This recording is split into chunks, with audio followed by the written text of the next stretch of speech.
Hi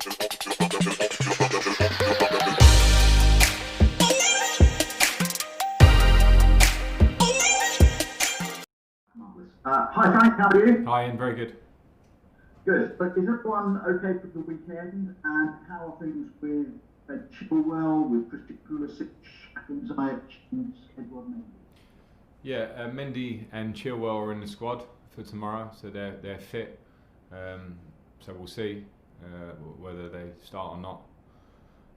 And then the other ones, Ziyech and Pulisic, are not far away. They're still in their recovery stage, so it's too early for them both.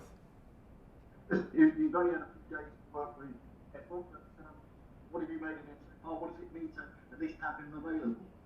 Yeah, very positive. The early signs and interactions, just as a man and also on the training pitch. So he settled in very well in those few days, and we've made him very welcome as always. So yeah, no, it's competition. He's a good goalkeeper. We know that. We know a lot about him, and we'll see how we go.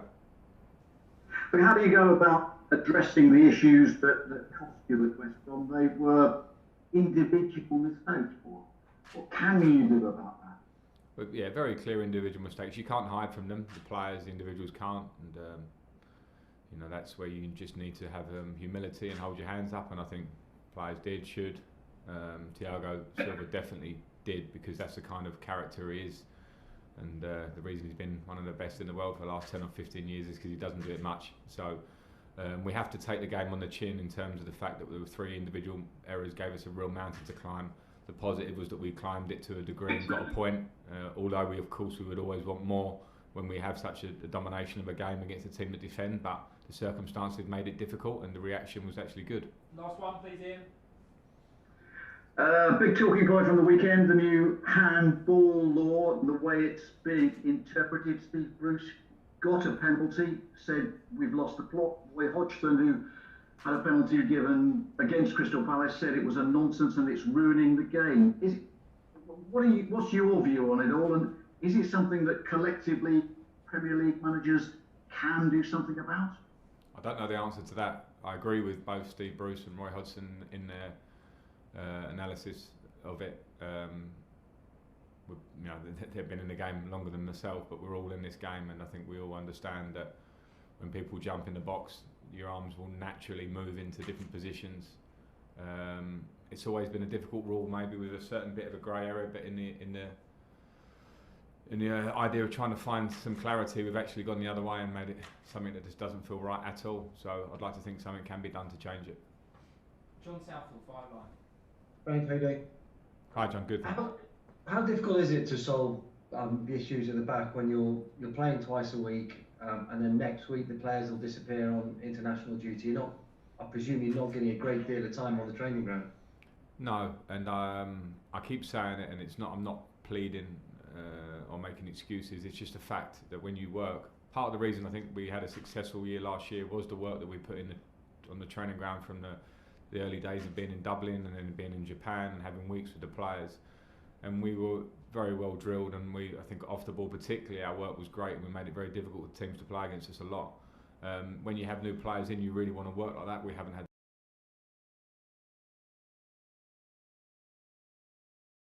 the chance. So not just at the back, the whole way we're playing, it needs work. Football doesn't work that you throw things together and everything is amazing, because otherwise we wouldn't have managers that have shown that work brings success. So we're in that process, and we just have to fight through that. Sometimes, and I mentioned last week, Barnsley being almost like an exercise for us.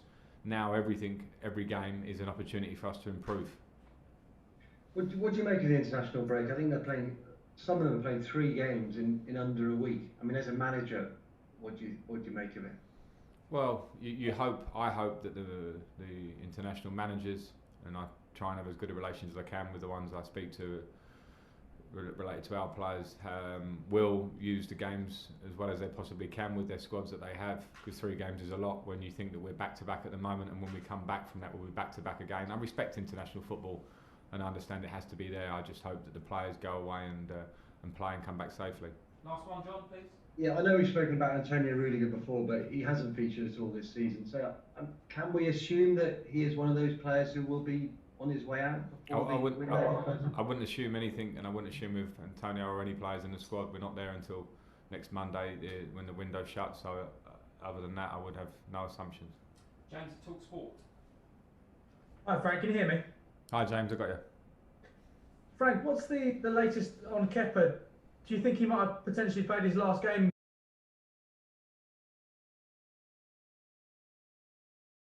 for Chelsea? Where do you see his future, especially over the next few days?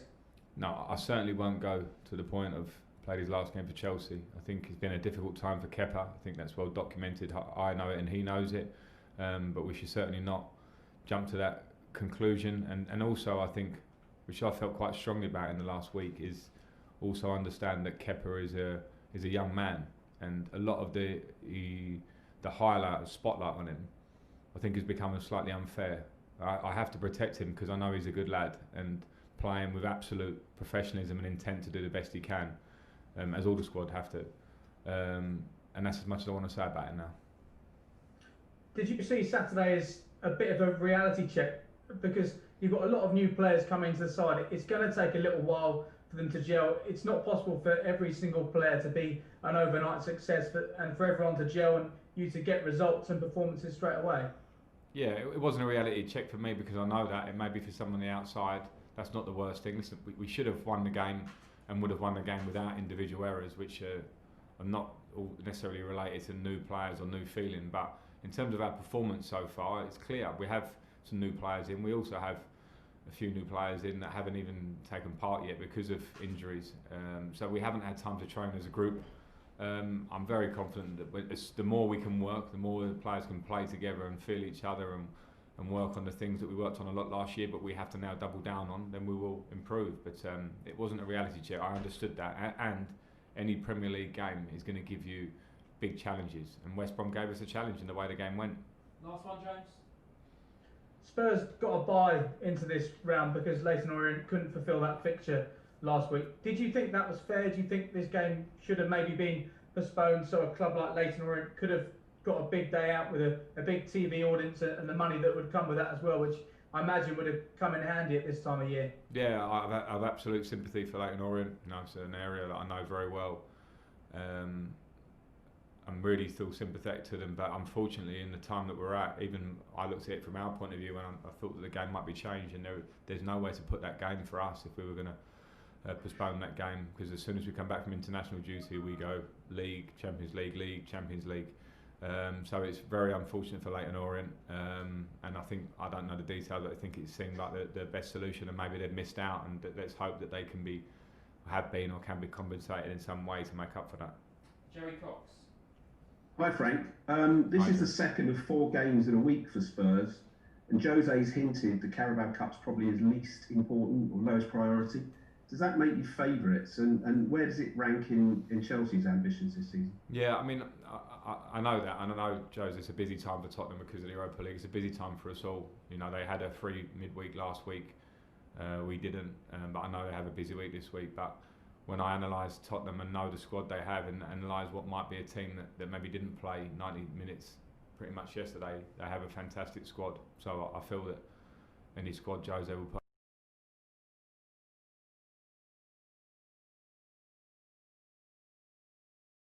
in Champions League like we are, then the Carabao Cup does have its place, but we certainly respect it, and every tournament we go in we'll try and win. Last question, Jim Conlon. Hello there, Frank. In relation to Callum Hudson-Odoi, he made a big contribution there at the weekend, Callum Hudson-Odoi.